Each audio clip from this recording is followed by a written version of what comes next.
Bacana. Então, a disciplina é uma disciplina, a disciplina de assistência farmacêutica. Uma coisa, viu, gente? Eu vou dizer para vocês. Essa disciplina ela tem uma característica. É uma disciplina altamente participativa. Por quê? Porque senão a gente vai se perder em falar e ficar falando conceitos aqui e ninguém dá conta, né? Então, eu necessito, eu preciso muito da participação de vocês, tanto para que a gente consiga evoluir, construir um saber aí coletivo, que eu gosto de fazer, quanto também para não ficar muito cansativo, né? Porque uma coisa é um professor presencialmente que vai ali, mexe, vê a cara do aluno e sabe que tá, né, quando está agradando, quando está desagradando. Outra coisa é quando a gente está aqui falando para a tela do computador, né? E ficar falando aqui 2 horas e tanto, sem saber se está agradando ou não, né, é bem complicado.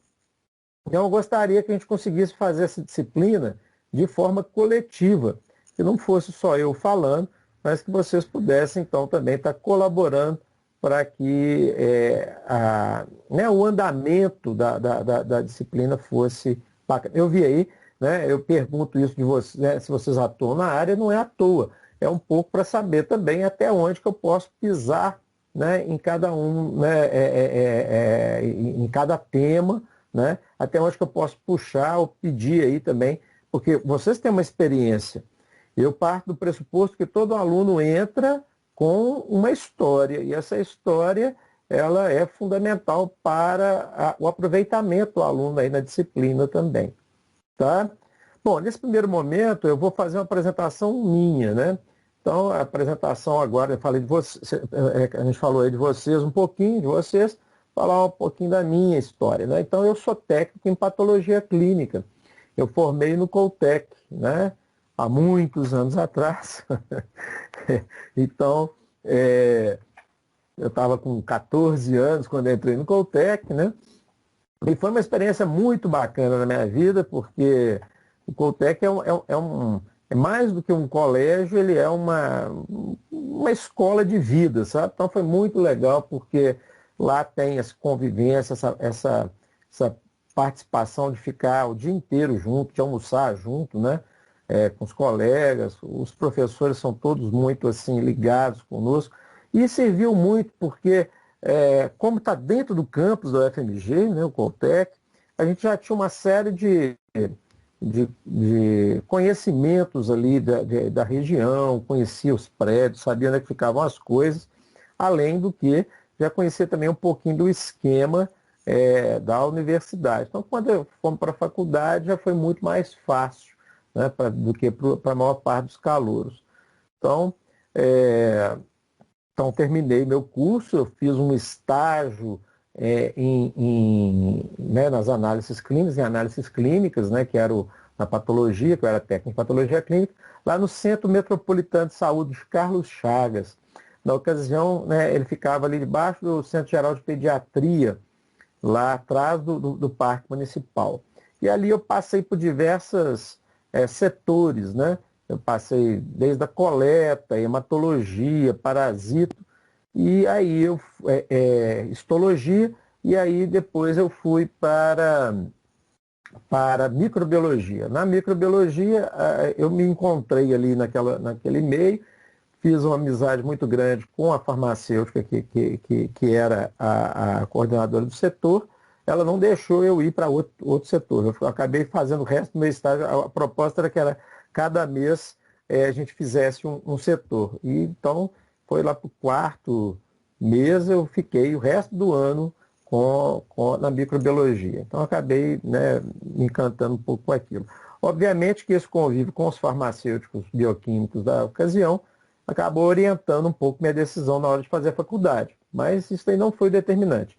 Eu já tinha, né, uma tia que era farmacêutica, era das tias caçulas, então, que era mais próxima de mim, assim, em termos de idade, de quem eu gostava muito. Gosto, né, porque ela ainda é viva, mas... e meu pai era representante de laboratório, né? ele foi representante da Abbott e depois supervisor por vários anos, então praticamente minha vida toda até a adolescência, juventude, ele, né, eu convivi com caixinha de amostra grátis, com aquelas lembrancinhas que davam para médico, eu ajudando meu pai, porque os representantes de laboratório, né, quando tem um lançamento, um medicamento novo, eles fazem aqueles treinamentos e tal, então tinha uma literatura que eles tinham que estudar, e eu acabava ajudando meu pai lá, né, tomando ponto do meu pai lá e tal. Então, eu falo que eu não tive muita escolha, não. Acabei, né, indo fazer farmácia por uma consequência histórica, vamos dizer assim. E, na ocasião, não tinha outra oportunidade a não ser o curso de farmácia da UFMG aqui em Belo Horizonte. Eu falo que o Coltec era né, uma escola voltada para formar técnicos, né, em patologia clínica, em química, em instrumentação eletrônica, mas que da turma que eu fiz o curso, né, todo mundo que tentou depois fazer vestibular, né, fez na época o vestibular, passou, né, naquela ocasião, nós passamos, então vários dos meus colegas foram meus, né, de Coltec, foram meus colegas também na faculdade. Então, fiz essa faculdade, entrei, obviamente, com a intenção de fazer análises clínicas, né? Então, já ia como técnico de patologia clínica. Minha tia era dona de um laboratório lá no centro da cidade, então minha intenção era toda essa de fazer análises clínicas. Só que chegou no quinto período, eu tive química farmacêutica, me encantei com a disciplina, acabei entrando para controle de qualidade físico-químico, e por ali fiquei, fiz o meu estágio curricular em controle de qualidade, aí já trabalhando no biológico e microbiológico. Então foi uma experiência bastante engrandecedora. E, né, consequentemente, eu acabei mudando a ideia. Na época, o farmacêutico ele tomava dois caminhos, né? Você fazia farmácia, era 3 anos de farmácia, e depois mais 1 ano de habilitação em análises clínicas ou em indústria. E a indústria contemplava, então, a indústria de medicamentos e a indústria de alimentos. Então, eu fui para a indústria, acabei fazendo indústria, apesar de ter entrado com a ideia de fazer análises clínicas. Bom, beleza. Logo depois que eu formei, né, na verdade, antes de terminar a minha graduação, eu estava fazendo a minha habilitação ainda em indústria, eu fiz um concurso para acompanhar essa minha tia aí na Secretaria de Saúde de Betim, né?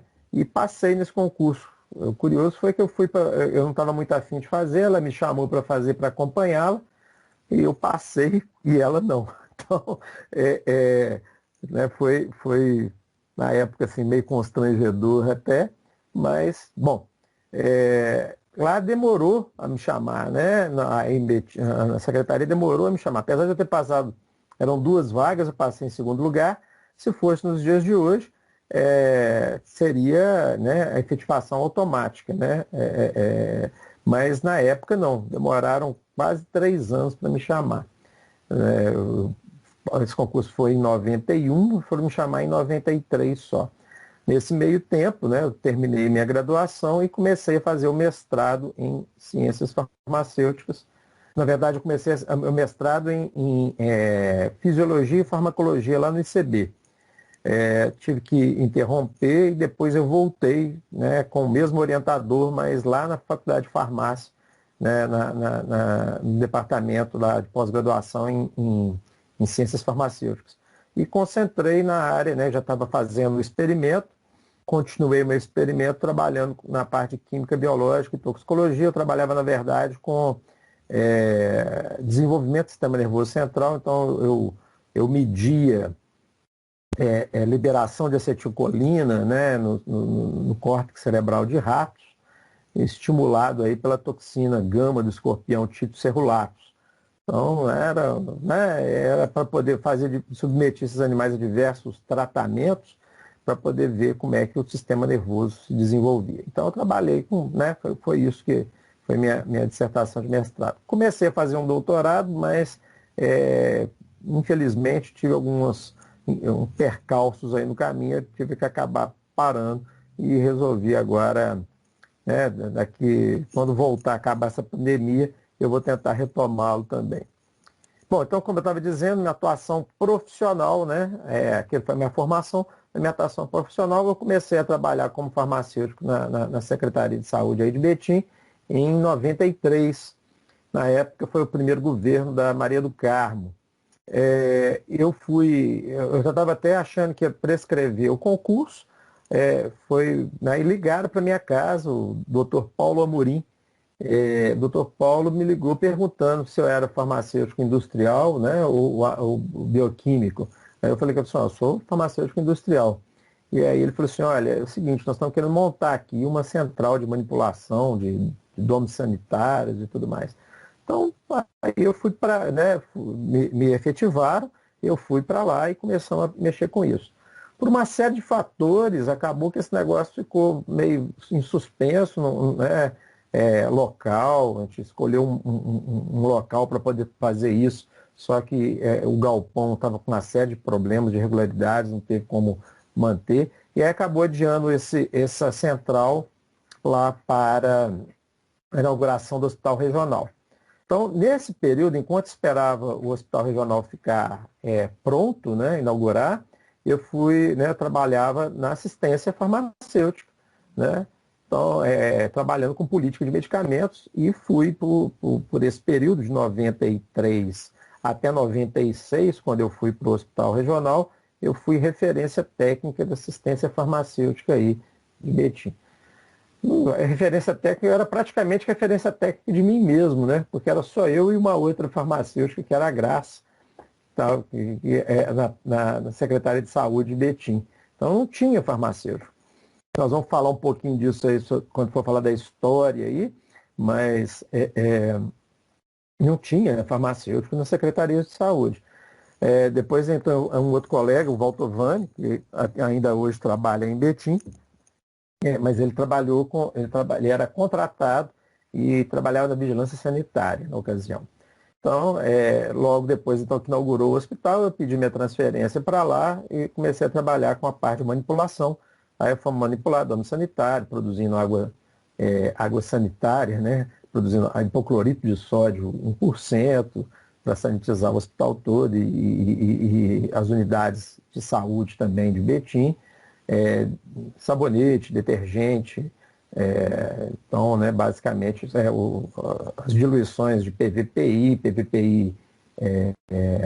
degermante, né, tópico, e por aí, né, uma série de coisas. E depois iniciamos, então, a manipulação, né, a parte de manipulação, então fizemos lá uma pequena central de manipulação, hoje já atende mais gente, né, atende toda a rede. E também, na época que eu estava no hospital, esqueci de falar isso, né? Fiquei 6 anos no hospital regional e fui gerente lá por 2 anos, né? Então, na época que eu estava na gerência, nós efetivamos também a manipulação de nutrição parenteral. Existiam poucos hospitais que manipulavam a nutrição parenteral. Era o Hospital das Clínicas, que tinha, né? A Santa Casa tinha uma central de manipulação muito meia boca, né? E existia o serviço particular que vendia essa nutrição parenteral para o hospital regional. Então nós efetivamos lá, né, a equipe, né, de farmacêuticos na época. Eu pedi a transferência de uma colega que já mexia com isso na Santa Casa, no Hospital das Clínicas, que era a Adriana, e nós iniciamos então a manipulação. Foi uma redução de custo violento para o hospital, né? Passar a produzir a nutrição parenteral dentro do próprio hospital, né? Porque o custo era muito alto para ficar comprando da rede particular. Muito bem. E depois disso, né, foi o período que eu parei aí, eu pedi uma licença sem vencimento e saí do hospital para poder tentar o doutorado. Fiquei 2 anos trabalhando com café e sistema nervoso, que era a minha área, né? Trabalhando com epilepsia. Então, eu trabalhava com um grupo de ratos, que era rato, eles eram epiléticos, né? Chamava WAR, Worcester Audiogenic Rats. Eram ratos que tinham crises convulsivas quando recebiam um impulso sonoro de 120 decibéis, né? Então, eles entravam em convulsão. Só que para poder manter essa característica, a gente tinha que ir cruzando irmão com irmã, né? Para poder os filhotes terem também o mesmo traço genético. E, consequentemente, essa colônia começou a degenerar. E foi aí que eu acabei perdendo meu experimento praticamente todo, então foi bem complicado. Na época estava acabando minha licença sem vencimento e eu resolvi voltar e deixar o doutorado para depois. Então já estou aí aguardando. Né? A vida vai. Aí você tem filho, o pai e mãe envelhecem, e aí você já sabe como é que é, né? Aqueles que já são mais rodados aí sabem que acaba, às vezes, ficando difícil.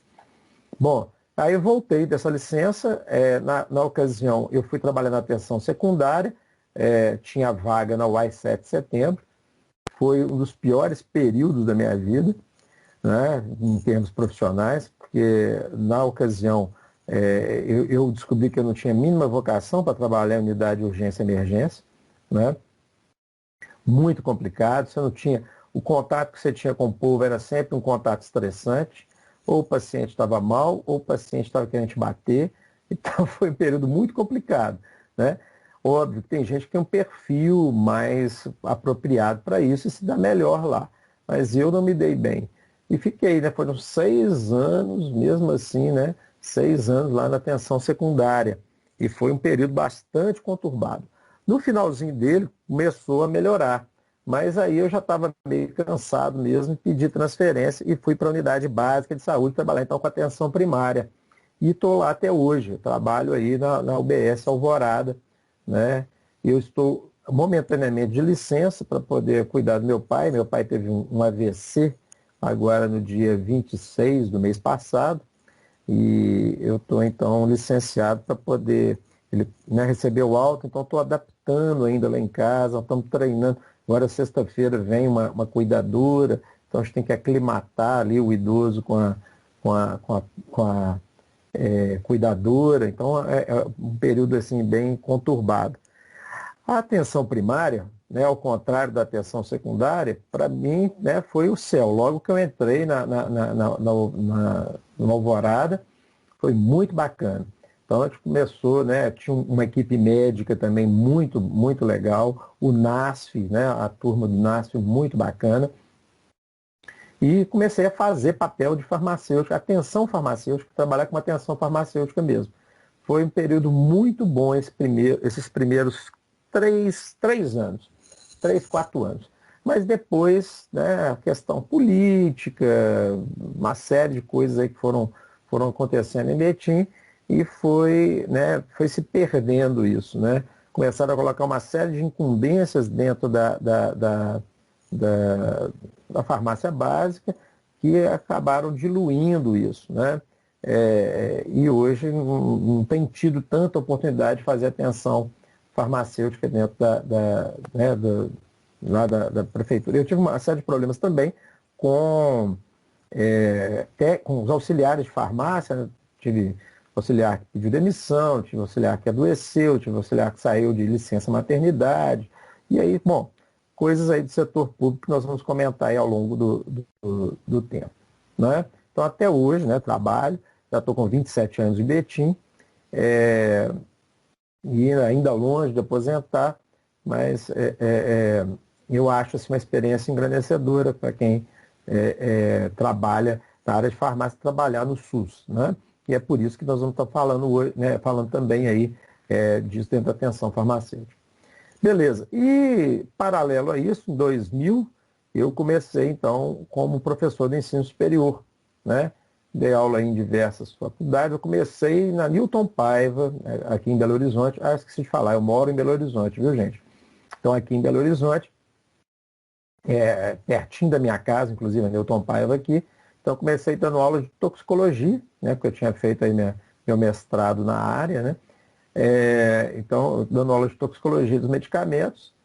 Depois fui para farmaco né, e aí comecei a dar aula também no Pitágoras, dar aula na UNA, dei aula na Unifenas, dei aula na Unincor, para diversos cursos, né? Curso de farmácia, basicamente, mas também para nutrição, para enfermagem, para odontologia, para fisioterapia, para medicina, né? Medicina na Unincor, eu dei, né, farmacologia básica e farmacologia médica. Então, então, são aí já 20 anos de estrada também como professor de ensino superior. Sempre na proposta de ser melhor do que os meus professores foram, né? Então, essa é a tentativa. Fora isso, sou casado, tenho 2 filhos, o meu caçula está com 16 para 17 anos e o meu mais velho está com 20 anos de idade. O meu mais velho já faz faculdade, pelo jeito aqui ninguém vai para a minha área, não. Ele faz engenharia da computação no Cefet, e o mais novo, tudo indica, também é de exatas, né? Então, aparentemente ninguém vai para a área de farmácia, não. Minha esposa, eu falo que ela fez direito, eu fiz errado às vezes, né? Muita coisa errada, mas ela fez direito. Então, ela é oficial de justiça do Fórum, né? Fórum Lafayette. Então, nós praticamente começamos juntos, eu em Betim, ela no Fórum Lafayette. Beleza? Então, mais ou menos um pouquinho aí da minha história. Bom, vamos apresentar um pouquinho da disciplina aqui também, então, né? Então, um pouquinho aí, ela está dividida também em 4 unidades, né? Então, a primeira unidade, eu vou falar um pouquinho do histórico da assistência farmacêutica e dos seus princípios. Então, aí vai falar um pouquinho de políticas públicas, vai falar um pouquinho aí do SUS, né? Da inserção da assistência farmacêutica no SUS, leis que estão relacionadas aí com o SUS, políticas, né, governamentais e princípios aí da assistência farmacêutica, né? E também avanços aí na assistência farmacêutica no âmbito do SUS, né? A participação nos núcleos de apoio à saúde da família, né? Então, o NASF. Agora, uma coisa que eu sinto dizer para vocês é o seguinte, né? Muitas dessas coisas que nós vamos falar estão aí ameaçadas, né? Hoje em dia a gente não sabe muito bem, o próprio NASF tem uma desarticulação aí dos núcleos de assistência à saúde da família. Então pode ser que a gente comece a falar uma coisa no início do semestre e ao final do semestre a gente tenha que desdizer aquilo que disse no princípio, tá? Então, esse aí seria a primeira unidade. Na unidade 2, né, aqui as descrições são imensas, eu copiei como está no plano de ensino. Então vai falar um pouquinho sobre o ciclo, né, da assistência farmacêutica. Então, o que envolve, quais são as etapas, o que a assistência farmacêutica faz, né? Então, é um pouquinho por aí, né? Essa questão dos objetivos, dos critérios, das formas, das metodologias de se executar essa assistência farmacêutica, principalmente no âmbito da saúde pública, tá? Na saúde privada, obviamente que ela acontece também, mas o grande impacto da assistência farmacêutica é na saúde pública, tá?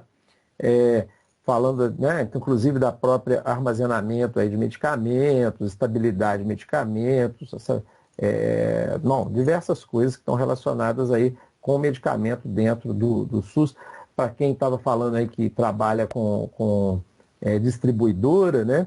Então muitas coisas aqui vão servir também para poder estar entendendo aí essas políticas aí né, de almoxarifado, de armazenamento de medicamento, coisas do tipo. E está programado nesse segundo módulo uma visita técnica. Só que essa visita técnica, como vocês sabem, pode ser que não aconteça presencialmente. Eu, como trabalho no SUS, eu estou tentando articular com o pessoal que é do almoxarifado, que é da CAF, né? Central de Abastecimento Farmacêutico e Insumos, Estou combinando com eles para ver se a gente faz uma visita técnica não presencial, né, ou virtual também.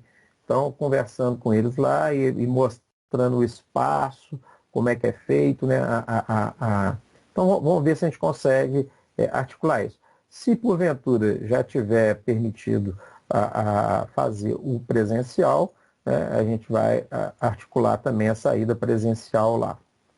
Na unidade 3, aí é um pouco sobre atenção farmacêutica, os conceitos de atenção farmacêutica, os princípios da atenção farmacêutica, os sistemas de notificação de reação adversa e por aí vai, né? Os conceitos básicos aí dentro da atenção primária, como é que a gente trabalha isso na atenção primária, os vários programas governamentais que tem, né? O Hiperdia, né? Aqui, né? Falar das relações municipais de medicamentos nos diversos municípios, eu vou, obviamente, acentuar a questão de Betim, né? E por aí vai, né? Falar um pouco aí dos problemas relacionados a medicamento, do uso racional de medicamentos, né? E está programado também uma aula prática de determinação de glicemia capilar e aferição de pressão arterial. Nesses dois casos, gente, só presencial mesmo, tá? Tem jeito não. Unidade 4, então, seria então falando de farmácia hospitalar. Então, vocês percebam bem que todas essas áreas eu já participei, né, já trabalhei. Então, na farmácia hospitalar também, a descrição aí sobre o papel aí do farmacêutico dentro da farmácia hospitalar, a definição do que é a farmácia hospitalar, né? Gestão de compras, não difere muito não, tá? Gestão de compras no setor público e gestão de compras no hospital. Em Betim, por exemplo, você tinha uma comissão de licitação própria para o hospital, porque no hospital, diferentemente do setor da atenção básica e secundária, você não pode esperar, né? Às vezes tem coisas que você não tem como esperar. Então, tem que ser mais ágil. Então, a gente desmembraram o setor de compra, mas a parte de estocagem, né? As terminologias usadas, isso é tudo muito parecido com o que a gente vai ver aí no setor público aí também, né? Falar um pouco sobre as legislações, né? A parte farmacotécnica dentro do farmácia hospitalar, os germicidas, os POPs, né? ou ITTs, né? Que são os procedimentos operacionais padrão ou instruções técnicas de trabalho e coisas do tipo. Então, as comissões de infecção hospitalar, de nutrição e dietética, tudo aquilo que está no âmbito da farmácia hospitalar. E também falar um pouquinho aí, né? Aí no caso teria uma visita também dentro da farmácia hospitalar. Nesse caso, né? Da mesma forma que a gente falou ali para o setor de estoque, né? Para almoxarifar de medicamentos, a gente poderia, se não tiver ainda liberado a visita presencial, conversar e fazer uma visita também não presencial, né? Mas de forma de live aí, com os farmacêuticos lá do hospital regional, né? Então, a turma que eu conheço lá, os amigos que a gente tem aí. Beleza? Então, é mais ou menos isso que está proposto aí na disciplina. Bom, a disciplina é uma disciplina de nível 2, ou seja, são distribuídos 12.000 pontos ao longo do semestre. E são 5.000 pontos de prova, sendo que vocês têm que tirar, no mínimo, 2.500 pontos na avaliação oficial. Tá? Eu vou pedir um momentinho aqui para vocês, como eu fiz ontem. Eu vou abrir aqui, o nosso... depois eu mostro. A nossa equipe do Telegram, parece que já teve muita gente que entrou aqui já na equipe do Telegram. Então, nós temos o calendário acadêmico. Eu vou só abrir aqui, aguardem só um segundinho, deixa eu só abrir o calendário acadêmico, eu esqueci de deixar ele aberto. Você consegue visualizar essa tela aqui, não? No calendário acadêmico? Sim. Beleza, Sim. beleza. Agora deu para ver. Então tá, joia. É o seguinte, então bom, a gente começou então a aula aqui, né, hoje, dia 26, né? É, nós vamos ter obrigatoriamente, no dia 19, eu tenho prazo limite para lançar pelo menos uma parte das avaliações das atividades parciais, ou seja, pelo menos 300 pontos a serem lançados até o dia 19. Então, nós estamos começando no dia 26, efetivamente nós teremos o dia 2, o dia 9, ou seja, no dia 16, obrigatoriamente, eu vou ter que determinar como data para avaliação, para atividade avaliativa. Tá? Para no dia 19, então, está lançando aí parte dessa nota de atividade parcial. Então, como eu falei para a turma que estava comigo ontem, como eu falei, normalmente nessa primeira avaliação, nós vamos fazer um grupo de estudo ou um estudo dirigido que será dado no dia 9. A gente tem aula normal no dia 9, eu dou um estudo dirigido que vocês terão que me entregar no dia 16. Terão uma semana, então, para poder trabalhar esse estudo dirigido ou GD, tá?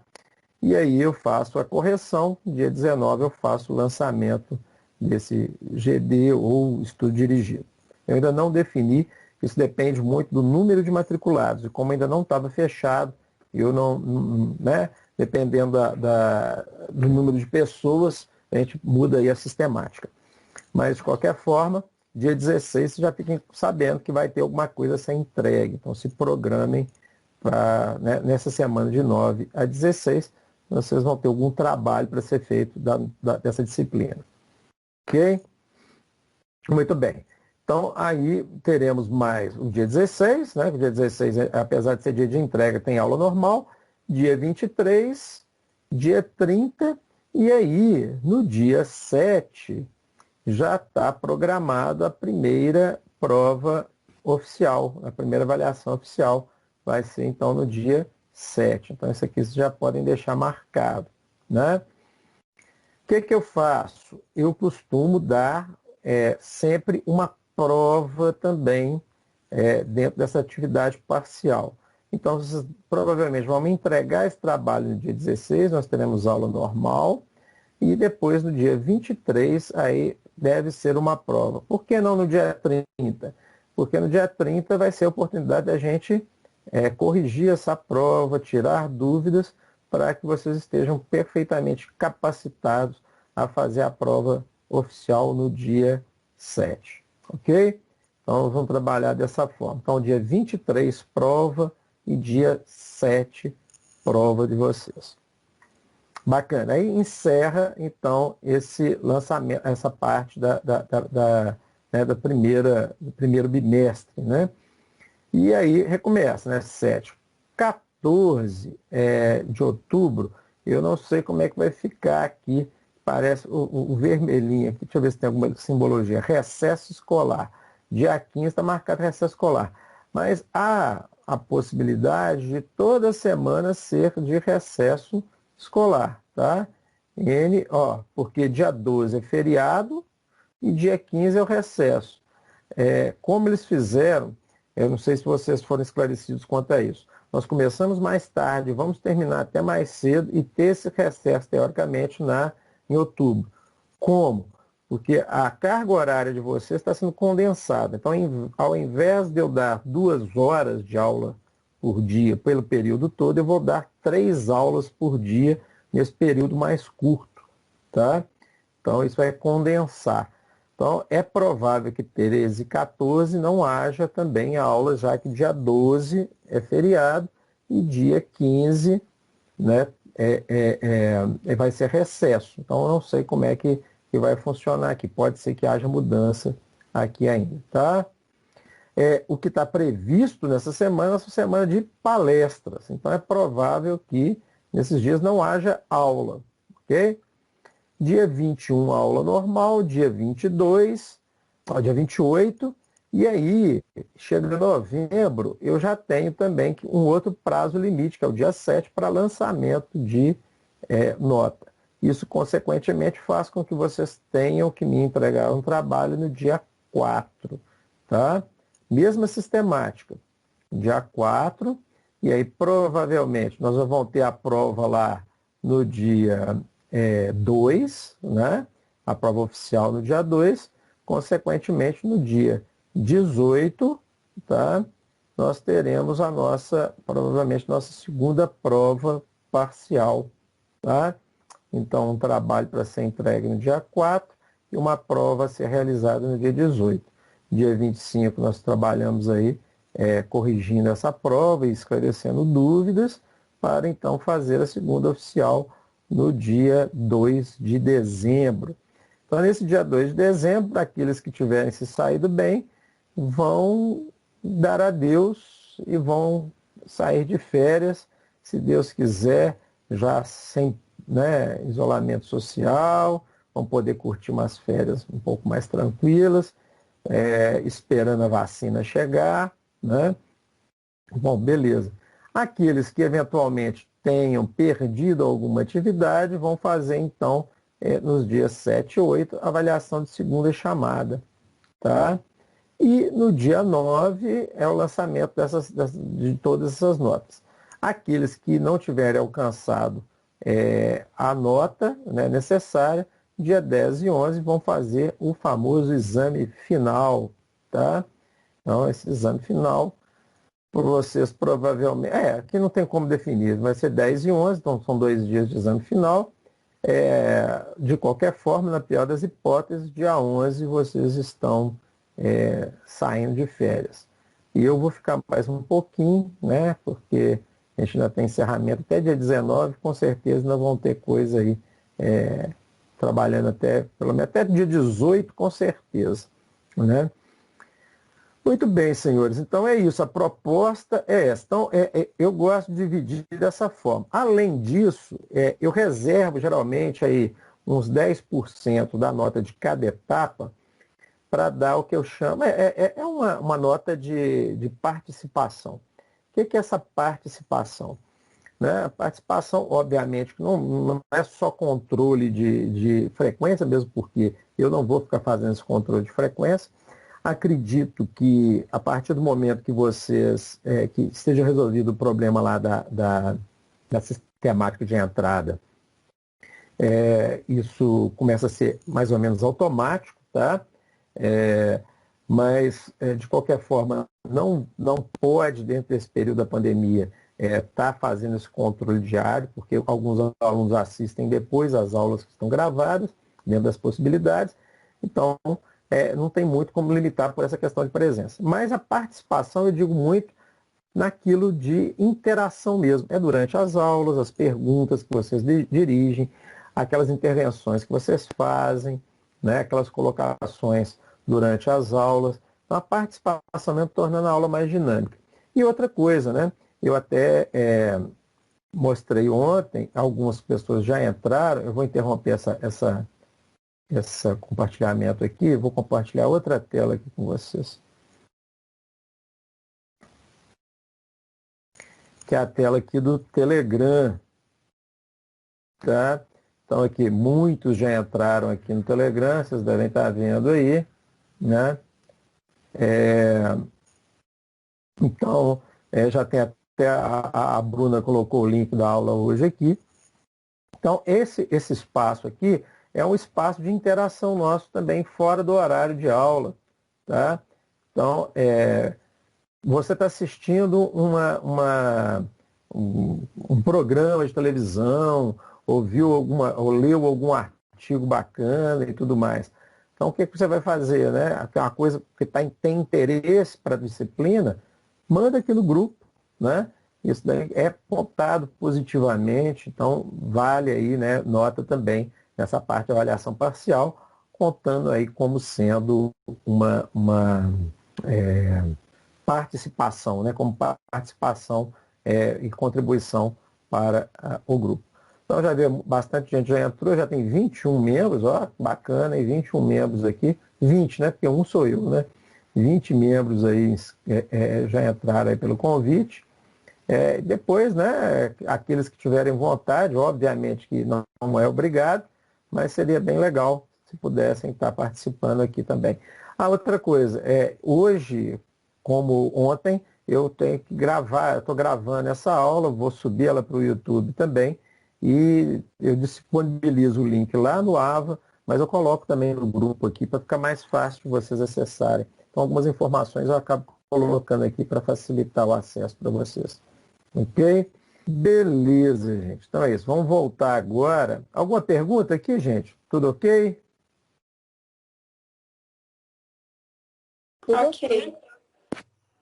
Bacana. Então, beleza. Então, eu vou dividir de novo a tela lá. Vamos começar a falar um pouquinho aí já sobre a disciplina propriamente dita, né?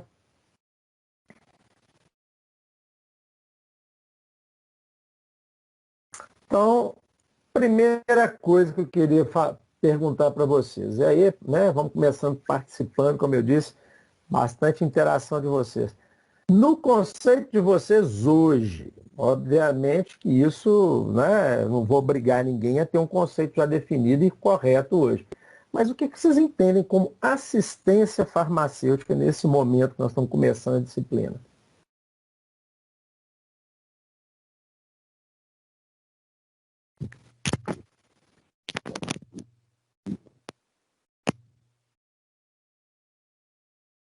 Lembrando, gente, não tem certo e errado, não. Pode falar. Só pedir uma coisa.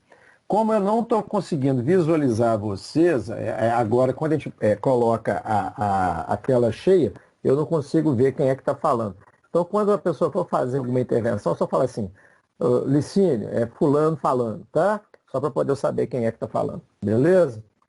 Então, fiquem à vontade para colocar a opinião de vocês aí.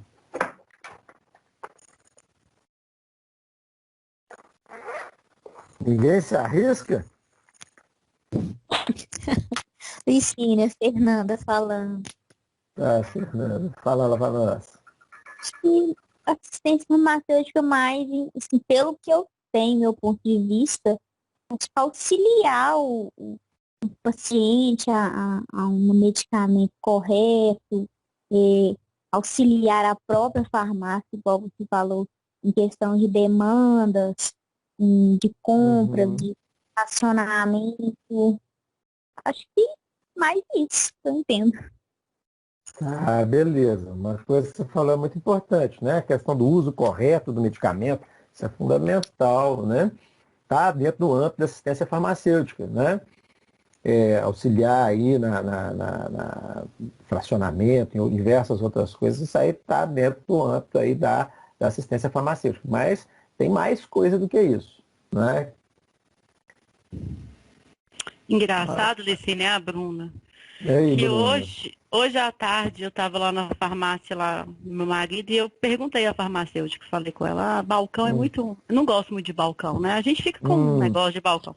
E eu perguntei para ela, você presta muita assistência? Ela falou assim, Bruna, presta muito. Muita gente liga, quer falar com o farmacêutico, para tirar dúvidas, né? hum, Sobre qual medicamento que pode utilizar.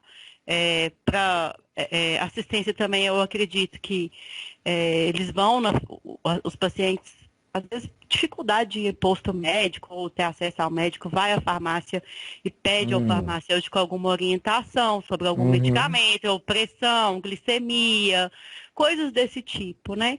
E também nesse uso racional, né? Porque uma coisa que ficou muito marcada na minha cabeça esse mês passado foi a COX-2. E aí, você fala assim, meus filhos falam, a COX-2 é minha mãe. Você pensa, né? A pessoa vai tomar um É, anti-inflamatório, você tem que perguntar, você tem problema cardíaco, né? Você tem hipertensão. é. Então, assim, o farmacêutico é muito importante nessa área para prestar assistência, do meu ponto de vista. Sim.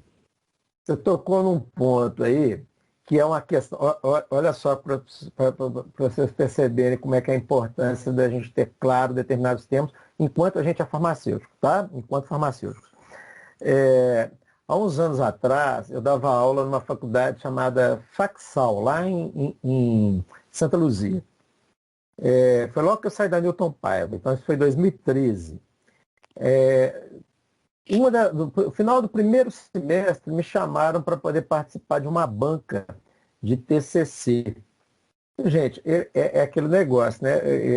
São as coisas que a gente passa vem na cabeça da gente, a gente lembra, assim.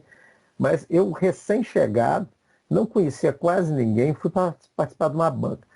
De certa forma foi bom, porque eu não tinha muito compromisso com ninguém, né? Eu estava ali, né, recém-chegado e tudo mais. E o trabalho da menina era sobre assistência farmacêutica no SUS. Pô, para falar de assistência farmacêutica no SUS, comigo, eu tinha que, né, pelo menos, entender do riscado, né? E eu peguei a dissertação, desculpe, o TCC dela para poder avaliar. No que eu estou avaliando o TCC dela, eu vi que ela fazia uma confusão o tempo inteiro entre assistência farmacêutica e atenção farmacêutica. A atenção farmacêutica, ela faz parte da assistência farmacêutica, mas ela não é toda assistência farmacêutica. E eu não posso chamar, tá, aquilo esse atendimento que a gente faz individualizado ao paciente, eu posso até falar que isso faz parte da assistência farmacêutica, mas naquele momento eu estou fazendo atenção farmacêutica, né? Então, resultado, eu reprovei a menina. Tá? Me passaram como eu era, né, o novato lá, me deram a palavra primeiro. E aí eu comecei a arguir a menina sobre essa questão, né, do que era assistência farmacêutica, o que ela entendia a diferença entre assistência e atenção, e ela foi só se enrolando, e aí aquele negócio, né? Eu falei assim, ó, filhinha, infelizmente você não domina aquilo que você se propôs a falar, né? Quem foi, olha só, eu tinha lido o trabalho dela, mas eu não prestei atenção, né? Quem que é o orientador? Quem que era o orientador? Era o coordenador do curso de farmácia lá. Então, quer dizer, eu consegui me indispor com todo mundo de uma vezada só, né? Não, mas depois até, né, esse, né, coordenador do curso falou assim, foi ótimo você ter feito isso, porque eu estava brigando com ela já há um tempão para ela fazer essas modificações, ela não fazia as modificações. Então, precisou, né, tomar essa pedrada para poder entender. Então, no semestre, foi reprovada, teve que fazer um semestre a mais para poder fazer o TCC.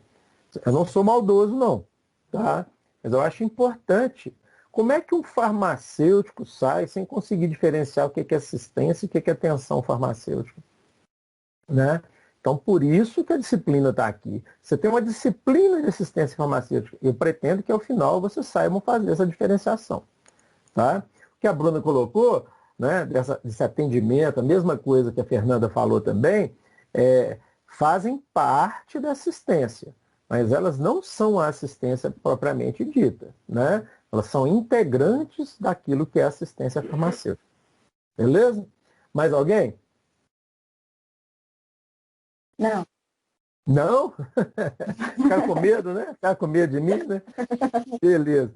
Então, assim, ó, vamos ver uma definição do que é assistência farmacêutica. Essa definição, ela é de 2004, foi feita aí pelo Conselho Nacional de Saúde, tá? Então, é a resolução que consta, então, na resolução 338, de 6 de maio de 2004. Então, eles dizem o seguinte, né, que a assistência farmacêutica é o conjunto de ações voltadas à promoção, proteção e recuperação da saúde, tanto individual como coletivo. Então, quer dizer, né, está colocado aqui,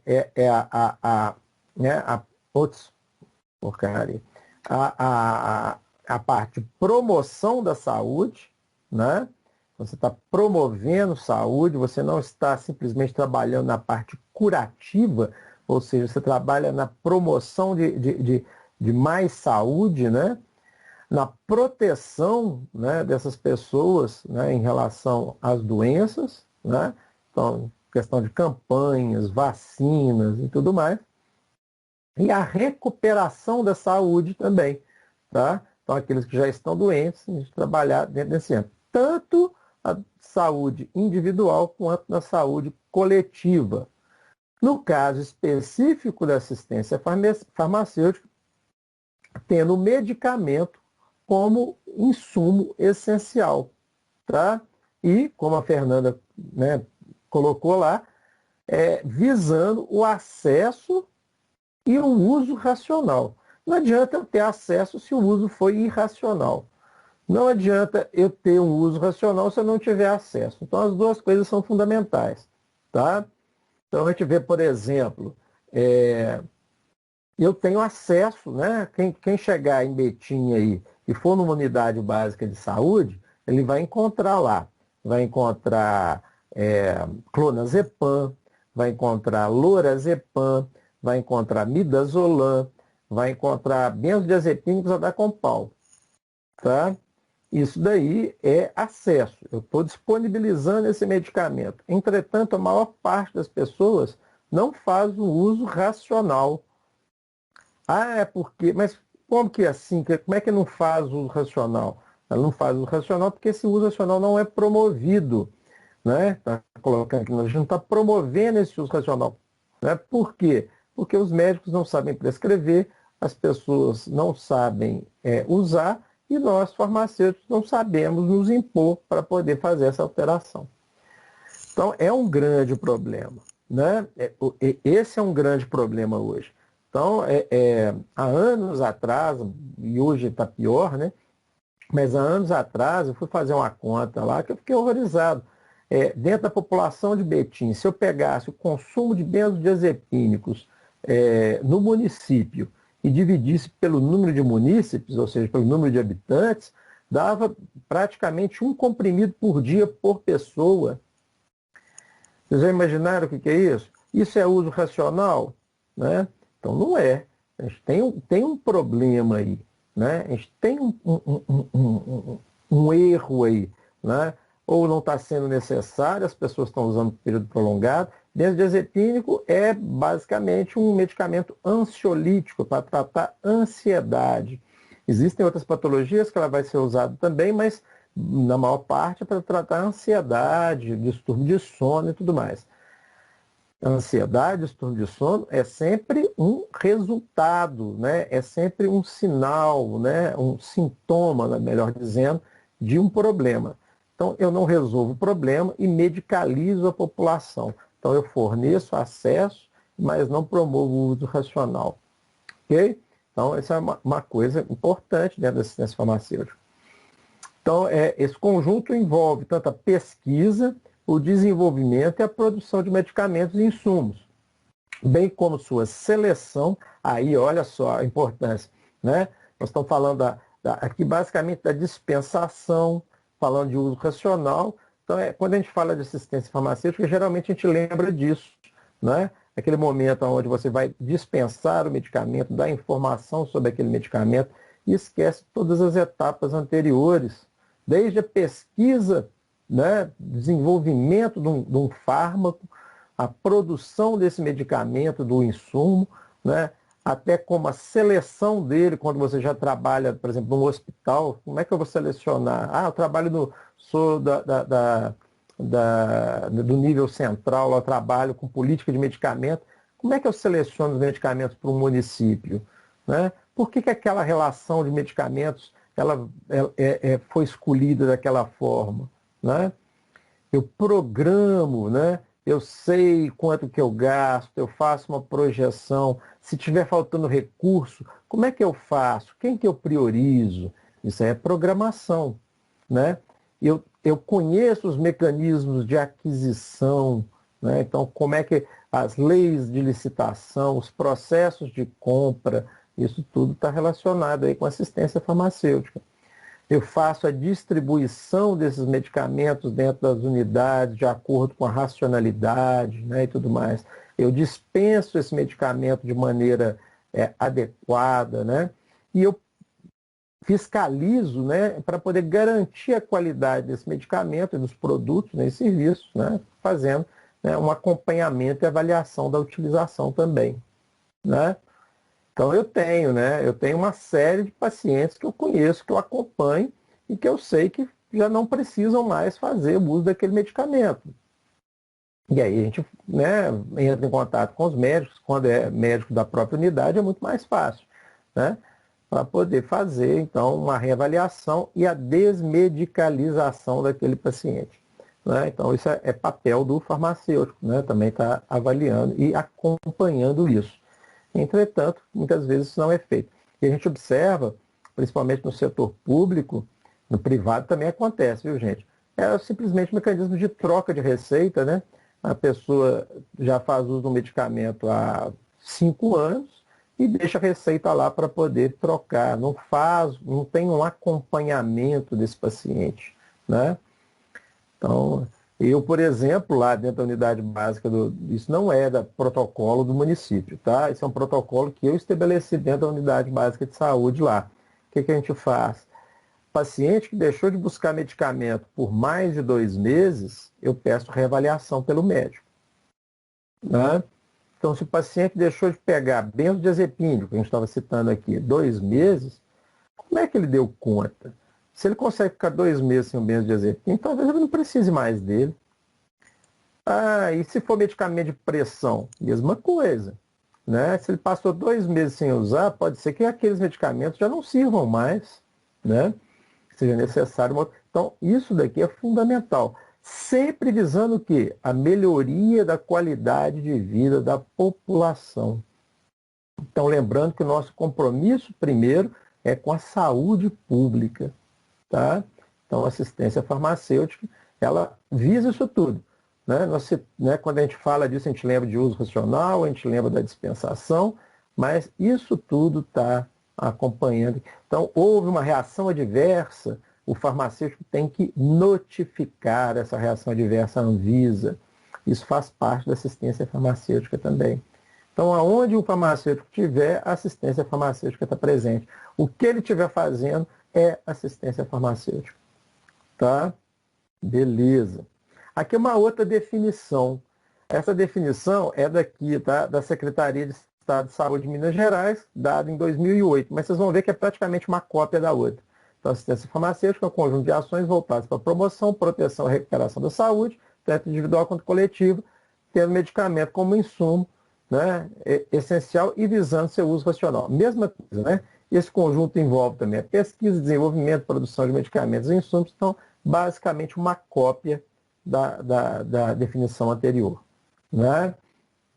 Então, é isso. Então, uma outra definição que consta aí também, a assistência farmacêutica é a parte estratégica da política nacional de saúde. Tá? Então, trabalhar com a assistência farmacêutica é trabalhar também com estratégia. Estratégia de quê? Estratégica, obviamente, ligada a insumos, né, farmacêuticos, que são os medicamentos e outros insumos aí relacionados com o medicamento. Tá?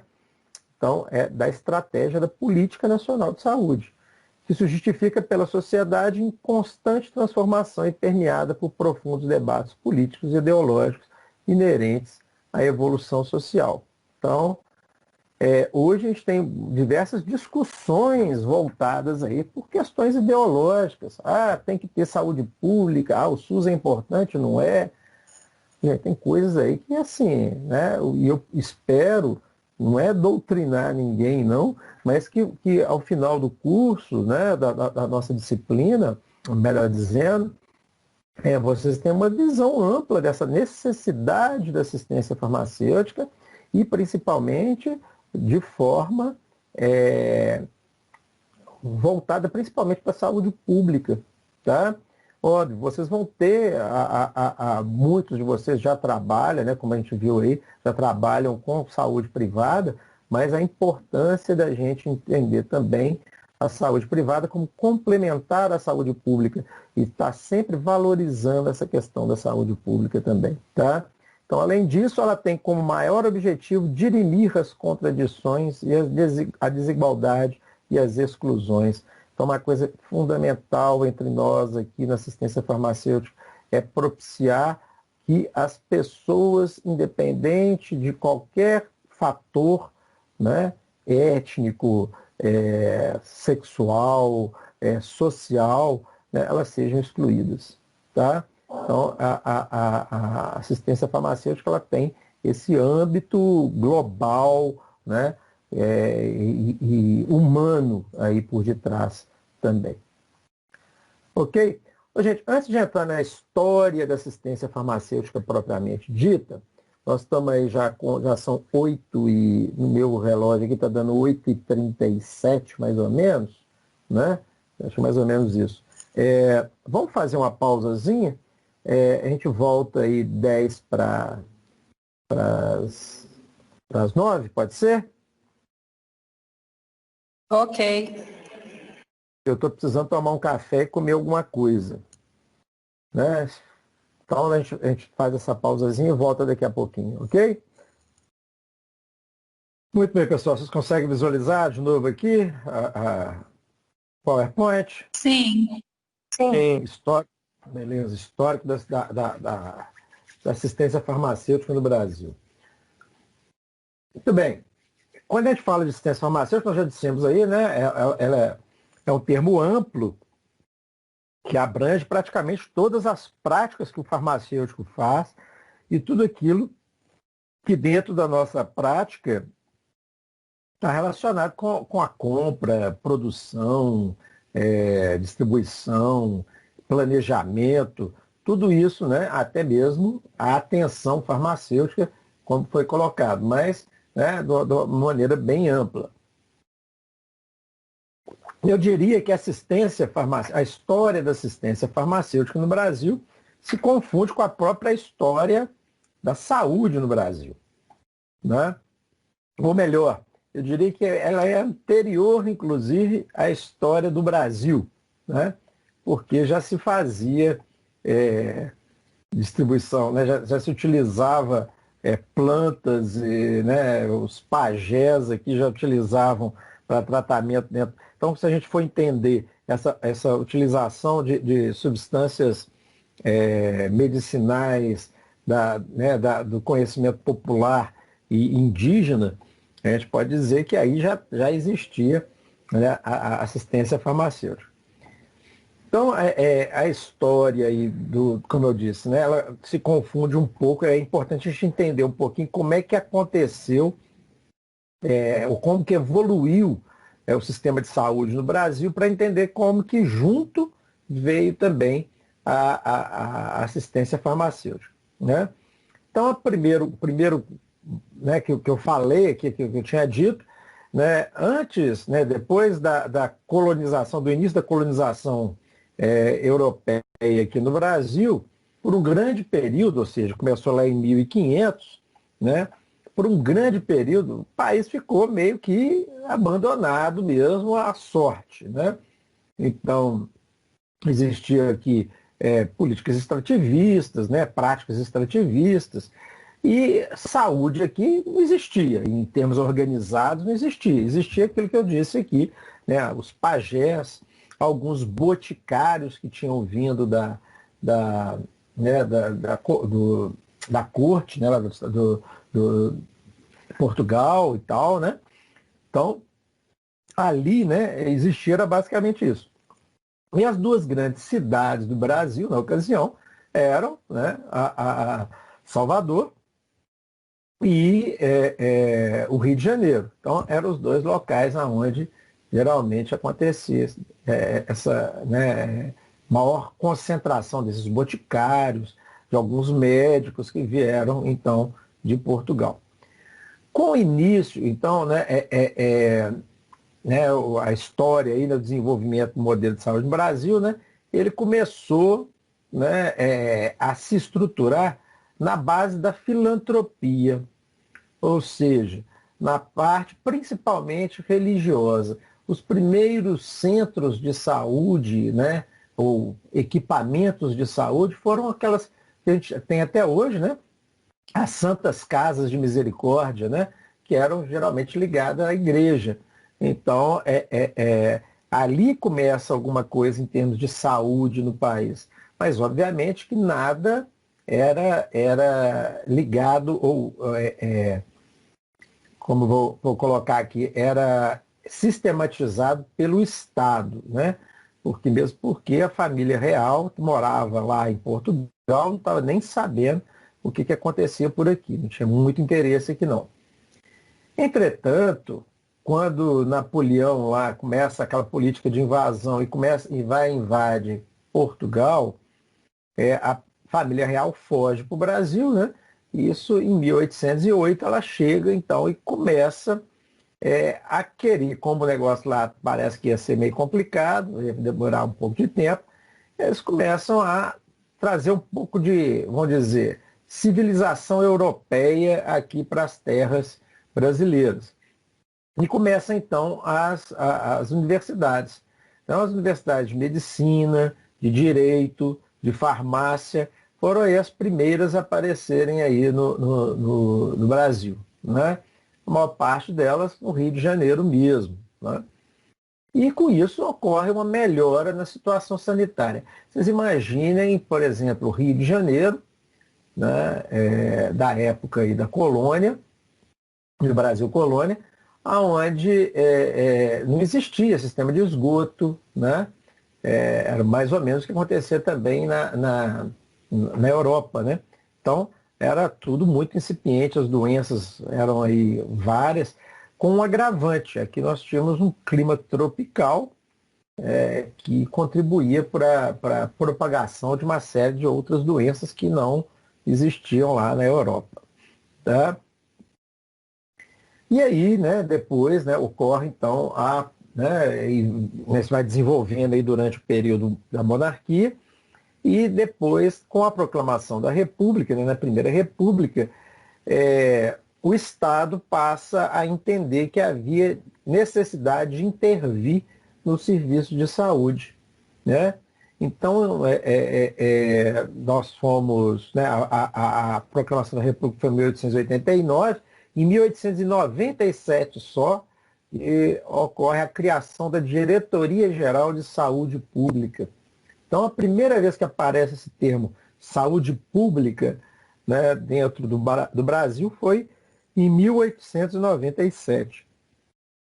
Ou seja, né, já tem um bocado de tempo, né? Mas, de qualquer forma, até hoje ainda é bem incipiente, principalmente em alguns estados e regiões. Bacana. Em 1903, essa diretoria ela passa a ser coordenada pelo Oswaldo Cruz. Oswaldo Cruz, todo mundo sabe, né? Era um cientista, né? Foi o descobridor, descritor da patologia, né? Do mal de Chagas, né? O tripanosoma recebe nome Tripanosoma cruzi por causa do Oswaldo Cruz. Então foi um grande sanitarista, médico sanitarista. E ele começa então a promover uma modificação, né, mais drástica nas questões sanitárias no Brasil. Então ele faz uma campanha de sanitização domiciliar, mudando alguns hábitos até então pouco salutares que existiam aqui no país e tal, né? Ele começa com uma política de retirada dos moradores dos cortiços, né? Então ele destrói os cortiços e remove essa população pobre, mais pobre, para áreas mais periféricas. Bom, aqui a gente já percebe que havia uma preocupação com a saúde, mas a população pobre já naquela época era, então, a mais atacada, né? Tanto na questão de desenvolvimento sanitário, quanto também impactada aí na hora de ter que ser retirado dos locais que morava e tudo mais. Mais ou menos na mesma época, né, o Oswaldo Cruz, então, faz a primeira campanha de vacinação obrigatória. Então, a vacinação contra varíola, a vacinação depois contra febre amarela, isso tudo foi tornado obrigatório. E não sei, gente, uma coisa engraçada, né? Tinha gente que não acreditava em vacina naquela época, vocês acreditam nisso? Né? Naquela época, em 1903, né, não acreditava em vacina, né? Então, há 117 anos atrás, né? e fizeram uma revolta da vacina. Essa fotografia que aparece aí do lado é de um bonde tombado durante as manifestações contra a obrigatoriedade da vacinação, né? Então vocês percebam bem, né, que isso daí não é exclusividade do nosso, né, nosso povo hoje não, né? Então na época já tinha muita ignorância aí. Na época tudo bem, né? Você deve até entender porque a questão de vacinação ainda era muito incipiente, não se sabia muito bem como é que acontecia. E só a ideia de colocar um micro-organismo, ou parte desse micro-organismo, dentro de você, através de uma aplicação injetável, já era uma dificuldade aí para poder conseguir a adesão da população, né? Então, por isso, foi obrigatório. E, consequentemente, gerou aí revolta, né? Hoje em dia era para poder as pessoas já entenderem isso melhor, né? Então, ainda nesse período da Primeira República, né, em 1923, né, ocorre a primeira reforma sanitária e é criado, então, o Departamento Nacional de Saúde. E com ela vem as chamadas caixas ou institutos de aposentadoria e pensão, tá? Então aí está até o símbolozinho aí, né? Caixa de aposentadoria e pensão dos ferroviários aí. Uma coisa interessante era isso. Essas caixas de aposentadoria e pensão eram de categorias profissionais, tá? Então tinha dos ferroviários, dos bancários, dos comerciários, né?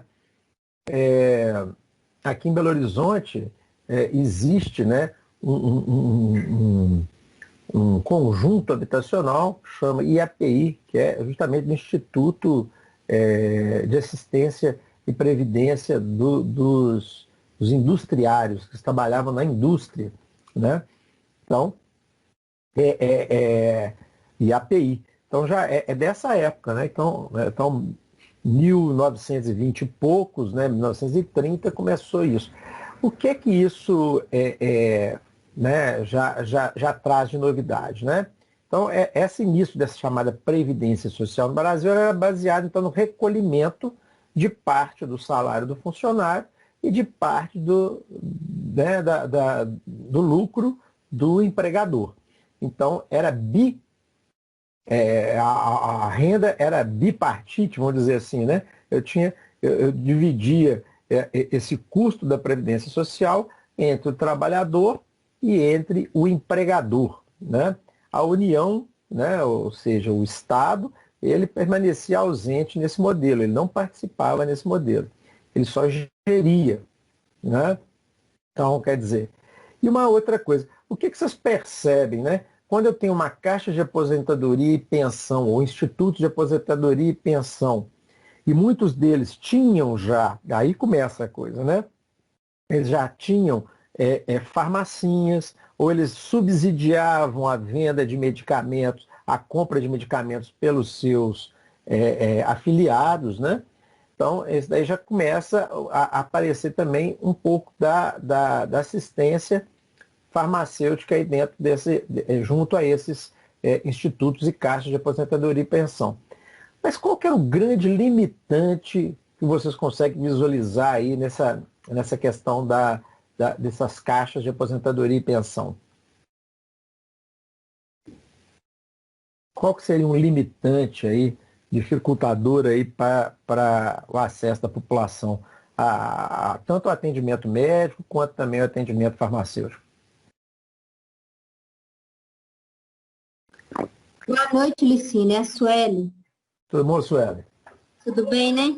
Joia. Eu acredito que nessa época era só quem era empregado, que trabalhava, que tinha direito. Perfeito, Sueli. Exatamente isso, né? Então, aquela pessoa que estivesse desempregada estava fora da assistência social. Então, não tinha direito a atendimento médico e não tinha direito também a atendimento farmacêutico, nenhum dos benefícios que eventualmente acontecesse. Então, só fazendo um paralelo, né? Esses institutos de aposentadoria e pensão foi um marco histórico, né, dos mecanismos de acesso da população a medicamento, né? Então, eles possibilitavam então, aos beneficiários a compra de alguns medicamentos por preços especiais. Ou seja, parte do valor desses medicamentos eram, então, subsidiados, né, pelos institutos. Né? Então, os preços eram especiais, menores do que os praticados pelo mercado, tendo o Estado como cofinanciador e cogestor de um amplo sistema que, a partir desse período, passaria a assumir o dispêndio da atenção médica. Então, quer dizer, na verdade, o Estado ele era mais um gestor desse processo, né, do que propriamente um financiador. Né? Então, esses institutos eles funcionaram por muito tempo, entretanto, tinha essa limitação. Elas funcionavam bem enquanto a pessoa estava empregada, né? E estava descontando, então, do salário dela e do patrão dela lá. Né? Então, eles dividiam esses custos. Aí, né, gente, em 1964, ocorre o golpe militar, civil-militar, né, na verdade, aonde entra a ditadura. Bom, o que acontece então? Né? Ocorre a ditadura, como é comum na maior parte das ditaduras, faz então a centralização de recursos da Previdência. Ou seja, esses diversos institutos, eles acabam sendo extintos. Tá? Então, eles passam então a ser geridos, todos eles, pelo Estado. Né? Isso acontece porque na década daí, né, de 60, final da segunda metade da década de 60, início da década de 70, o governo militar promoveu o que era chamado de milagre econômico brasileiro. Né? Então, houve uma progressão, abriram diversas obras, as obras faraônicas que a gente falava aí do período, e houve uma expansão do número de emprego, né? Vamos colocar aí entre aspas aí, né? Mas, então começou então a haver mais carteiras de trabalho, mais pessoas trabalhando com carteiras de trabalho assinadas, né? E com isso, né, procurando também sistema de saúde. Então o que o governo faz? Pega esses institutos e centraliza. E forma, então, e cria o chamado Instituto Nacional de Previdência Social. Então, extingue aqueles institutos de assistência e cria, então, o INPS, o famoso INPS. Né? Então, esse foi um marco histórico também. O INPS era para ser uma coisa bacana. Se for pensar bem, todos os recursos, né, centralizados, você poderia conseguir gerir melhor, negociar melhor, né, a compra de medicamentos, o pagamento de funcionários, a criação de hospitais, né, a criação de centros de saúde. Isso tudo era para poder ser financiado de uma maneira mais direcionada, ou mais, vamos dizer assim, planejada. Né? Quando eu tenho a centralização, eu tenho essa vantagem de conseguir planejar melhor. Bom, entretanto, o que acontece? Né? O governo militar, ao invés de investir nessa estrutura, né, de saúde pública, ele começa a terceirizar os serviços de saúde, começa então a contratar serviços privados de saúde para fazer o serviço do Estado.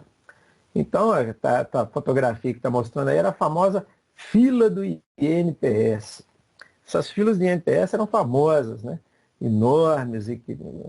Assim, hoje tem a fila do SUS. Gente, nem compara. Não tem nem comparação como as coisas funcionam hoje, funcionavam naquela época. Né? Então, era bem complicado. Então, eles começaram a terceirizar esse serviço. E, gente, olha que bacana, né? Não sei como é que acontecia isso, né? Começaram a aparecer alguns déficits orçamentários, prejuízo financeiro, né? O dinheiro sumia. A gente não sabe como esse dinheiro sumia, né? Porque na ditadura militar não tinha como muito saber para onde que esse dinheiro ia, você não podia nem perguntar, né? Então, nesse período ocorreu, então, né, um esvaziamento da saúde pública.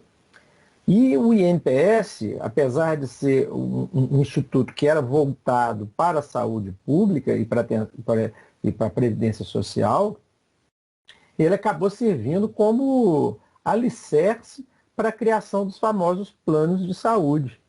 Então, essa terceirização aí,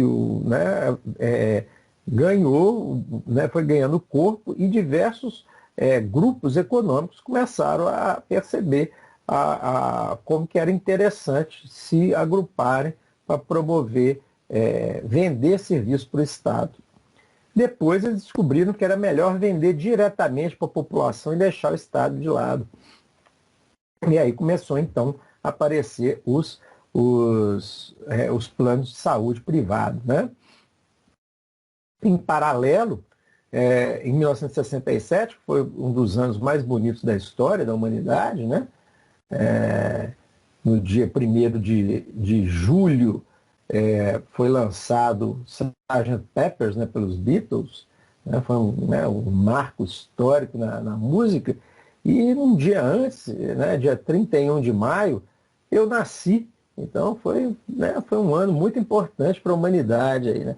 Então, em 67, o INPS autoriza então a prestação da assistência farmacêutica pela Previdência Social em diferentes modalidades. Tá? Então, fornecimento direto de medicamento, o financiamento parcial de medicamentos de alto custo, financiamento total de aquisição de alguns medicamentos por população que não tinha renda, né, a consignação de medicamentos para algumas empresas que eram conveniadas, né, e o copagamento por beneficiários. Então, é a primeira estruturação que aparece em termos de assistência farmacêutica propriamente dita, né, com participação do Estado. Né? Então, o INPS acaba criando esse tipo de proposta. Então, quer dizer, esses medicamentos eles eram comprados, às vezes, pelo Estado. Na época não existia muito essa questão de licitação, então vocês podem entender que também ocorria muito desvio de verba, né? E, obviamente, que toda essa fúria em desvio de recurso público que foi acontecendo acabou levando ao sucateamento e ao fim do INPS, tá? Então, em 77 acaba o INPS e é substituído, então, pelo Instituto Nacional de Assistência Médica da Previdência Social, é o chamado INAMPS. Então, aparece, então, o INAMPS, tá? E hoje ele foi substituído, né, porque esse INAMPS passou a ser chamado de Instituto Nacional de Seguridade Social. Essa parte médica saiu do INAMPS, né? E ficou então só a Seguridade Social, então virou o INSS. Então é o que lida mais com a questão de aposentadoria do que propriamente com a saúde. Por quê? Porque a saúde hoje a gente sabe que ela é do Ministério da Saúde e está ligada ao SUS. Ok? Muito bem. Então na assistência farmacêutica aí, né? O que a gente verifica? Em 71, né, então ainda durante o governo militar, surge a Central de Medicamentos, a CEME. A CEME eu tenho ótimas lembranças dela, né? Então, quando ela surgiu, ela era ligada diretamente à presidência da República. Tá? Então ela fazia um fornecimento, ela garantia um fornecimento mínimo de medicamento à população carente. Então, o que acontecia? O Estado comprava e distribuía esse medicamento entre a população, né, através das secretarias de Estado e das secretarias municipais de saúde, fazia essa distribuição. Né? Em 74, ela deixa de fazer parte da Presidência da República e é transferida, então, para o Ministério da Previdência Social. Né? Então ela começa então a integrar lá o INPS. Né? Em 85 ela passa a ser parte do Ministério da Saúde, onde ela deveria ter estado desde o início. Né? Então, a central de medicamentos, ela só vai ser do Estado em 85, no final do governo militar, tá? Com funções reduzidas, né, a aquisição e distribuição de medicamentos. Então, o que acontecia na época? As prefeituras não compravam medicamentos, né? Postos de saúde, o que recebiam do Ministério da Saúde. Então, era pouca coisa, né? Pouquíssima coisa mesmo. Então, né, minguava lá alguma coisinha, e era raro a pessoa conseguir medicamento.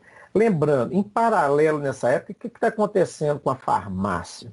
Alguém já ouviu falar nisso? Vocês lembram o que acontece com a farmácia de forma geral? Né? Aqui eu estou falando de instituição pública, né, estatal. E nas farmácias, né, particulares, o que estava rolando nessa época? Vocês lembram? Ou vocês já ouviram falar, né, da época de 60 até a década de 80?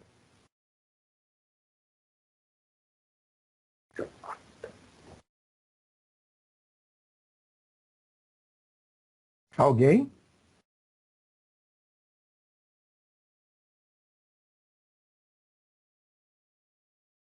Ninguém sabe? Como é que Carla, as Ei, Carla. Fala, Carla.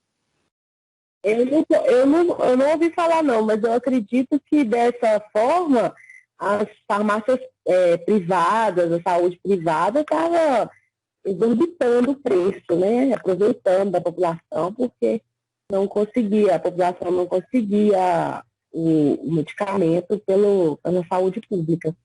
Não sei se é Uhum. isso. Essa foi uma época de ouro para quem era dono de farmácia, né? Então, abrir a farmácia aí, né? Primeira coisa que acontece, na verdade, sabe, ô Carlos, é que a farmácia deixa de ser uma instituição de saúde e passa a ser um comércio.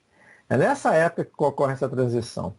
Porque até então, as boticas ou farmácias, elas eram basicamente instituições de saúde e faziam manipulação de medicamentos, produziam medicamento manipulado, era individualizado para o paciente. Na década de 60, 70, o governo militar abre então as multinacionais farmacêuticas e começa então a venda de medicamento industrializado em larga escala aqui no Brasil. Então vieram as grandes multinacionais para cá, né? Pfizer, Abbott, Bayer, Hearst, elas vêm todas aqui para o Brasil e começam então a vender, né, a produzir e vender medicamento aqui no Brasil. Isso, obviamente, quando você coloca uma indústria produzindo aqui, a medicação consegue, né, ter um acesso grande para a população nas farmácias particulares, né? E ali virou um filão de ganhar dinheiro, porque como não tinha distribuição pelo Estado, obrigatoriamente as pessoas tinham que buscar isso nas farmácias particulares, né? Então, a primeira coisa que aconteceu foi isso. O farmacêutico começa a perder importância. E até então o farmacêutico era, né, era o dono da farmácia, era uma instituição de saúde. E aí a farmácia passa a ter uma outra lógica e passa então a existir a farmácia como comércio, né? Bom, isso aconteceu no mundo todo, não foi só no Brasil, né? A expansão da indústria farmacêutica acabou levando isso a todo mundo. Entretanto, alguns países, como a Espanha, por exemplo, ainda existe algumas práticas. Por exemplo, a farmácia funciona como aqui tem cartório, é uma concessão do Estado. Então, por ser uma instituição de saúde, um equipamento de saúde, ela é gerida pelo Estado. O Estado não intervém diretamente, né? Não é o Estado que é o patrão de quem trabalha na farmácia, mas essa farmácia é uma concessão. Assim como os meios de comunicação social são concessões, né? As redes de televisão, as farmácias, os cartórios, né? Também são concessões. O Estado entendia que aquela farmácia era necessária naquele local e colocava então, e a pessoa né, em alguns países até hoje é assim, ela tem vitalício, né? Então, enquanto ela estiver viva, ela pode explorar aquela farmácia ali do Estado. Em alguns países, né, ela é inclusive hereditária, ou seja, eu posso passar para o meu filho desde que ele seja farmacêutico também, né? Entretanto, hoje esse modelo está um pouco acabando. Então, quando o farmacêutico morre, né, ou deixa a farmácia por qualquer motivo, normalmente se abre um concurso para que haja, então, a substituição do titular lá. Tá? Então, é isso. Normalmente, as farmácias eram assim, mas com o advento da medicação industrializada, com essa política toda de medicamentos, acabou ocorrendo uma expansão das drogarias e farmácias. Então, como você vê hoje, né? Você vai andar, as duas coisas que você mais vê na rua é academia de ginástica e farmácia, né? Então, é das coisas que mais tem aí no nosso dia a dia. Beleza. Então, estou falando isso foi em paralelo, né? E em 85 a gente falou aí que passa para o Ministério da Saúde e começa essa distribuição de medicamentos. E isso dura muito tempo. Tá? O início da década de 90, mesmo depois da aprovação do SUS, da Constituição de 88 do SUS, ainda demorou um tempo a substituir esse modelo. Né? A gente diz que efetivamente esse modelo começa a mudar em 92, mas isso nas grandes cidades. Né? Nas cidades menores, né, se bobear até hoje ainda tem esse modelão lá de pouco acesso. Então, quando eu entrei em Betim, em 93, Betim estava fazendo a primeira 93, tá? A primeira compra de medicamento para atender a rede pública. Foi a primeira compra que Betim fez, né, para o SUS, foi, né, em 93. Olha só, né? Então, até então, recebia tudo da Secretaria de Estado da Saúde, que por sua vez vinha de quem? Da SEMI, da Central de Medicamentos. E eu contei para vocês aí que eu fiz meu estágio curricular em controle de qualidade. O meu estágio curricular foi no laboratório referência da SEMI. Por quê? A SEMI comprava de diversos laboratórios e mandava, né, amostras desses medicamentos, insumos e tudo mais, para fazer controle de qualidade. Né? Então tinha diversos laboratórios, inclusive muitos laboratórios nacionais. A gente recebia as amostras e a gente fazia teste, tanto físico-químico quanto biológico, microbiológico, para poder aprovar ou reprovar aquele lote. Então eu trabalhei com isso, fiquei, né, mais de ano trabalhando para a SEMI. Eu fui bolsista da SEMI, olha só que coisa, hein? Né? Então, eu recebi a bolsa da SEMI, fui bolsista da Central de Medicamentos do governo. Né? Na segunda metade da década de 70, né, os medicamentos de alto custo, né, passam a ser, né, atendidos aí pelo setor público, né, por pressão dos associados e usuários do INAMPS. Né? E eles eram também realizados pela SEMI. Então, a SEMI fazia distribuição para os estados e municípios, mas fazia também um atendimento individualizado via INAMPS para aquelas doenças que precisavam de medicamentos de alto custo. Tá? Muito bem. Curiosamente, né, ocorre, então, um aparecimento da RENAME. Né? RENAME, o que é? É a Relação Nacional de Medicamentos. Não foi curiosamente, mas, na verdade, é uma decorrência disso daqui. Né? Então, a Central de Medicamentos, quando ela passa a fazer essa aquisição e distribuição de medicamentos, ela tinha que saber o que comprar, definir o que era para ser comprado. Né? Inclusive para poder excluir esses medicamentos, às vezes que eram de alto custo, e deixar para processos especiais. Então, em 82, ocorre o aparecimento da primeira RENAME, a Relação Nacional de Medicamentos Essenciais. tá? Então, a Rename. Então, isso foi um passo muito importante para a assistência farmacêutica. Por quê? Porque dá uma metodologia totalmente nova para nós, né? Que é o quê? É avaliar epidemiologicamente quais as doenças mais relevantes, né? E, consequentemente, avaliar quais as medicações que eram realmente importantes para poder serem trabalhadas ali naquela região, né? Para serem compradas e distribuídas para aquela região. Então, o Brasil é imenso. Eu tenho doenças que são mais endêmicas no norte de Minas, não precisa ir longe não, no norte de Minas, e outras são mais endêmicas no sul de Minas, né? Então eu tenho diferenças dentro do próprio estado. Imagina no Brasil, né? Então, desde lá do Rio Grande do Sul até o Amapá, você vai ter diferença de doença, de perfil epidemiológico e, consequentemente, de medicamento que você vai ter que comprar e distribuir. Então, essa relação é nacional. E foi importante por quê? Porque depois isso acabou virando uma prática comum nas outras esferas também de governo. Então, o Estado, né, os estados passam a fazer as relações estaduais de medicamentos e depois vem as REMUMES, as relações municipais de medicamentos essenciais.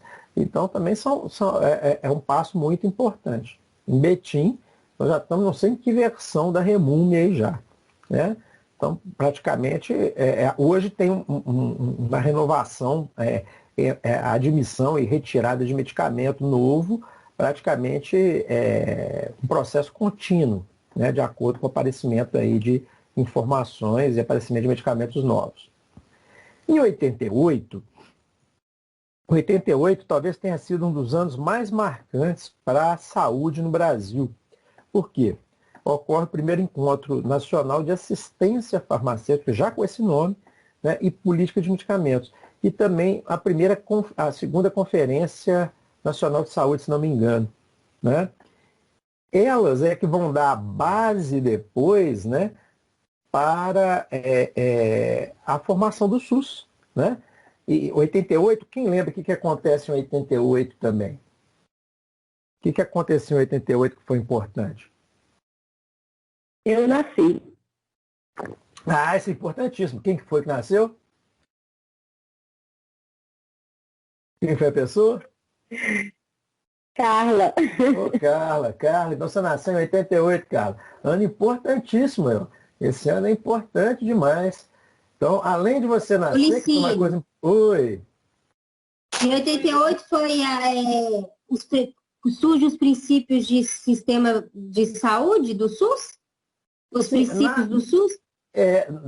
Sim, os princípios do SUS, mas na Lei 8080, mas o que aparece em 88 que vai definir o SUS?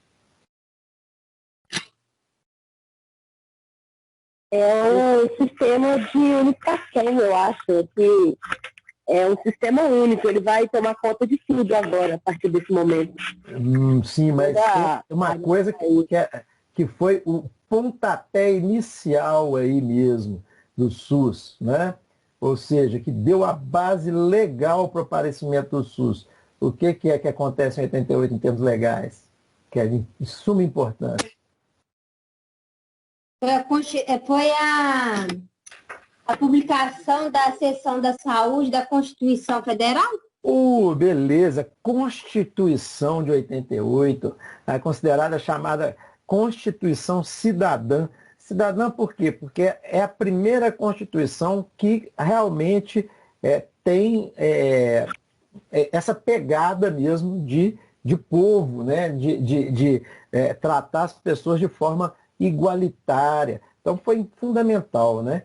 Então a Constituição de 88, ela é que dá a sustentação, a base aí para que ocorra então o aparecimento do SUS, né? Aqui é só um quadro que vocês vão encontrar isso daqui lá naquela pré-aula, lá naquela web aula lá, né? Então vocês vão encontrar lá também. A disciplina, esqueci de falar, ela é do tipo modelo institucional, então vocês encontram esse material. Ó, tem um livro lá também, nós vamos usar dentro do possível. Mas eu vou construindo meu material também, baseado no que eles têm lá, mas vou colocando, acrescentando outras coisas. Estou mostrando aqui a evolução, depois eu volto nisso. Mas então a Constituição Federal, ela coloca lá, está na seção 2, artigo 196, é fundamental, é até bonito de ler. A saúde é direito de todos e dever do Estado, garantido mediante políticas sociais e econômicas que visem a redução do risco de doença. Olha que bacana. Então, não é só o sistema de doença, a gente está falando aqui em sistema de saúde, promoção de saúde, para evitar o aparecimento de doença. E outros agravos, né? E ao acesso universal e igualitário às ações e serviços para sua promoção, proteção e recuperação. São de relevância pública as ações e serviços de saúde, cabendo ao poder público dispor, nos termos da lei, sobre a sua regulamentação, fiscalização e controle, devendo sua execução ser feita diretamente ou através de terceiros e também por pessoa física ou jurídica de direito privado. Ou seja, ela não exclui a saúde privada, né, mas ela garante àquela pessoa que não tem condição ao trabalho, vou dizer, ao acesso da saúde privada à saúde pública. Tá? Então, a Constituição está aí. Infelizmente, né, nós temos visto aí um descumprimento da Constituição. Ela custou a ser cumprida de verdade, né? Começou a ser cumprida de verdade. Então, ações e serviços públicos de saúde integram a rede regionalizada e hierarquizada e tudo mais. Então, alguns princípios que depois serão princípios do SUS estão aqui. A descentralização, o atendimento integral e a participação da comunidade, né? Então, no artigo 200 lá, né, aqui a gente fala do 190, 97, 98, no 200 ele coloca também, né, falando que no Sistema Único de Saúde, aí já falando do SUS, propriamente dito, né, além de outras atribuições, no termos da lei, né, até coloca lá, controlar e fiscalizar procedimentos, produtos e substâncias de interesse para a saúde e participar da produção de medicamentos, equipamentos imunobiológicos, imunoderivados e outros insumos. E por aí vai. Olha só, então, a base legal para o SUS e para a assistência farmacêutica, ela nasce, né, com a Constituição Federal. Lembrando, né, só voltando aqui, né, isso foi baseado nesse relatório, no relatório desse Encontro Nacional de Assistência Farmacêutica e Política de Medicamentos, que levou, então, né, a cabo, né, na Constituição Federal, essa política, né, de medicamentos. Olha só, foi em 88. 2 anos depois só que foi ocorrer como é que vai dizer assim, a normatização do SUS. Então, a Lei 8080 de 1990, ela é a lei que rege realmente o SUS e define aí o compromisso público e a garantia também da assistência integral à saúde, incluindo a assistência farmacêutica. Então, isso aqui foi uma briga na época do pessoal para isso constar na Lei 8080, para que houvesse, então, a garantia dessa assistência também farmacêutica, né? Confirmando a garantia constitucional do direito à saúde. Então, a assistência farmacêutica torna-se um elemento fundamental do SUS e parte integrante da Política Nacional de Saúde, o PNS. Tá? Então, aqui, ó, da Lei 8080, só pegando o capítulo 1º, está lá, né, dos objetivos do SUS, da saúde do SUS. Então, coloca lá, né, da assistência terapêutica integral, inclusive farmacêutica. Se tivesse colocado só integral, você já tinha que entender, né? Terapêutica, até farmacoterapêutica, né? Então, mas não, quiseram destacar que a atenção, a assistência farmacêutica, ela estaria também, né, seria parte desse processo. Porque senão alguém poderia inventar alguma outra coisa e falar que não, medicamento o Estado não ia distribuir. Beleza. Então, dentro dos princípios do SUS, né, eu acho que todo mundo já ouviu falar, eu tenho algumas coisas que são fundamentais, né, que são pétreas, né? Uma coisa que eu esqueci de falar aqui. Cadê? No SUS, quando surge na Constituição Federal, o SUS ele surge como cláusula pétrea da Constituição. Está aqui, está colocado aqui, eu não esqueci de falar não.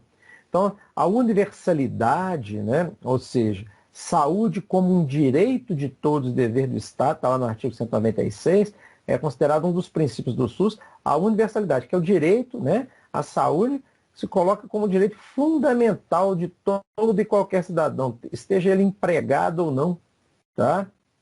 Então, tenha ele condição de trabalhar ou não, né?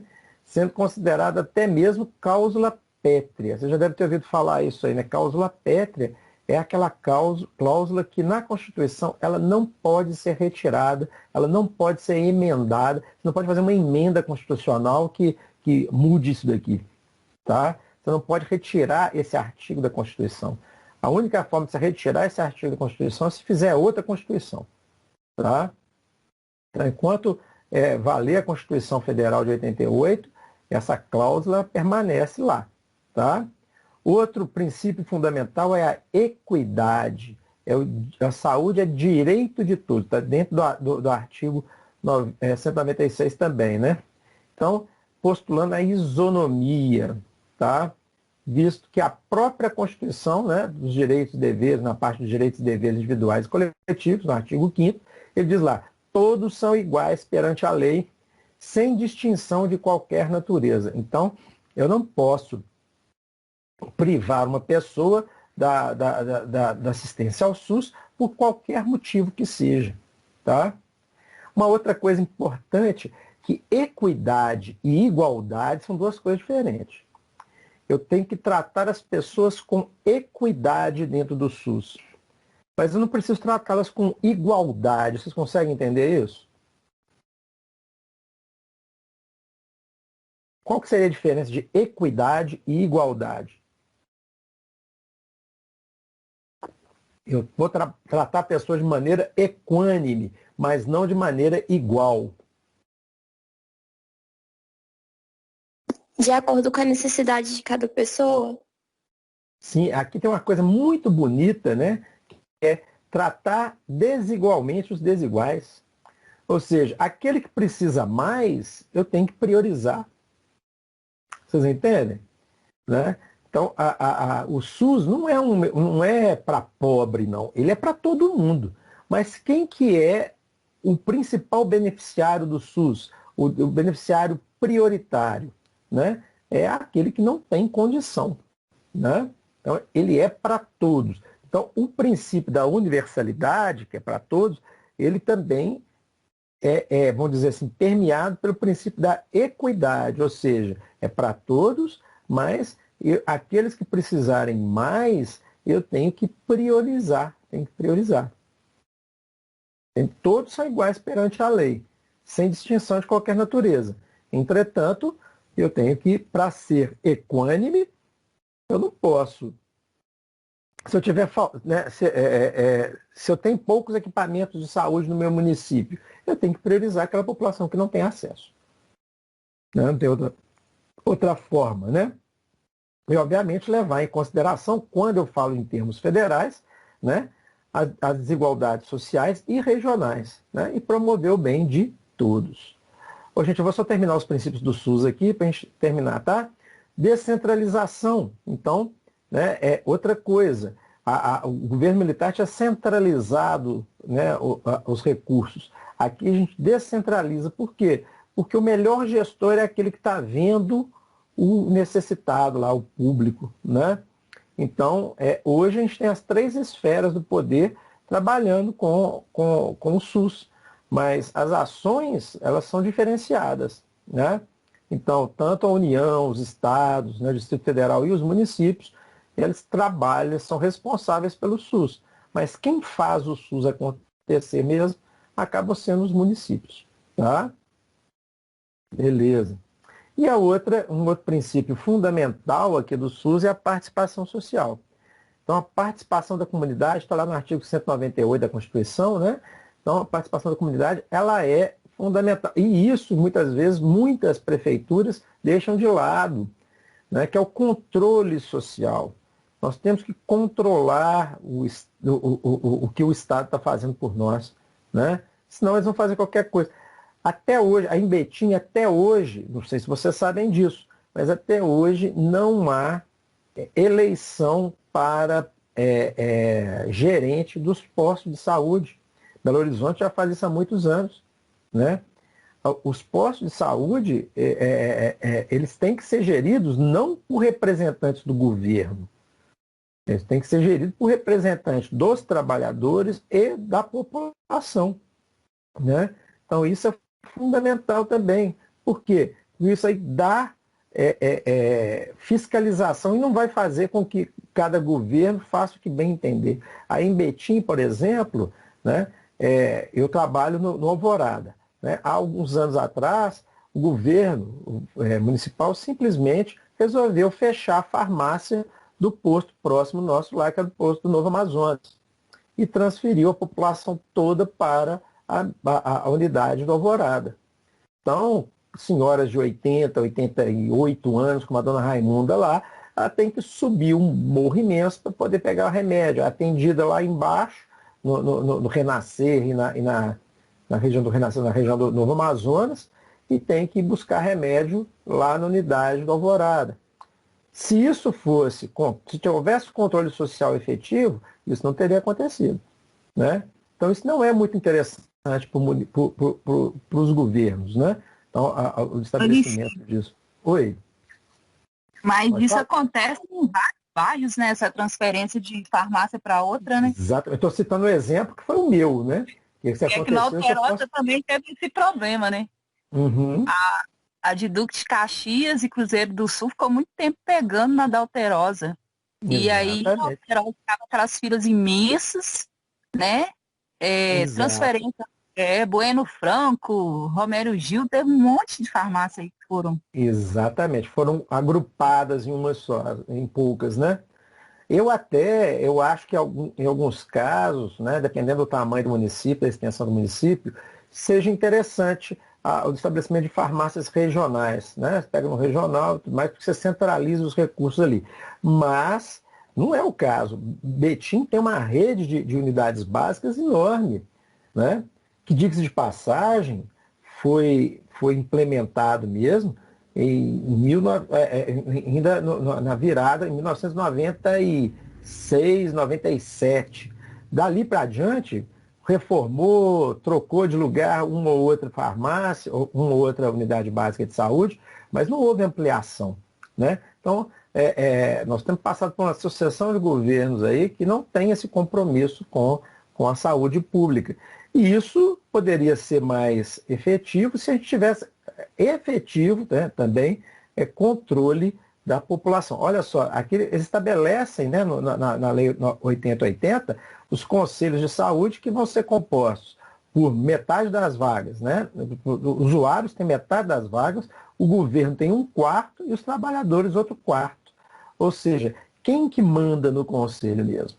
Metade das vagas são dos usuários e um quarto dos trabalhadores. Então, se trabalhador e usuário estiverem interessados né, não quiserem alguma atitude do governo, o governo não consegue fazer passar. Mas isso daqui é totalmente desarticulado, né, gente? Isso sem falar que muitas vezes esses usuários eles têm algum interesse político, como cargo aqui, né, que acabam sendo deixando para lá. Mas eu acho que a prioridade hoje, né, em todo o país, não só em Betim, mas é que todas as unidades básicas tenham aí gerentes que sejam escolhidos pela população, pelos usuários, e também com participação do governo, sem dúvida, mas não pode ser o governo a definir isso. Né? Cargo de gerente de posto não é cargo de confiança, isso é cargo de gestão. Né? Muito bem, pessoal, então depois a gente termina aqui, né? Além, né, do princípio constitucional, observamos também outros princípios no SUS presentes no âmbito da assistência farmacêutica. E depois a gente fala sobre isso. Então, nós já são 15 para as 10. Vamos encerrando por hoje. eu vou gravar, vou colocar, né, tá gravando essa aula já, eu vou depois editar e coloco para vocês na aula correspondente lá no AVA e jogo o link também lá no Telegram. Ok? Um grande abraço, boa noite a todos. Boa noite, obrigada. Boa noite. Boa noite. Boa noite.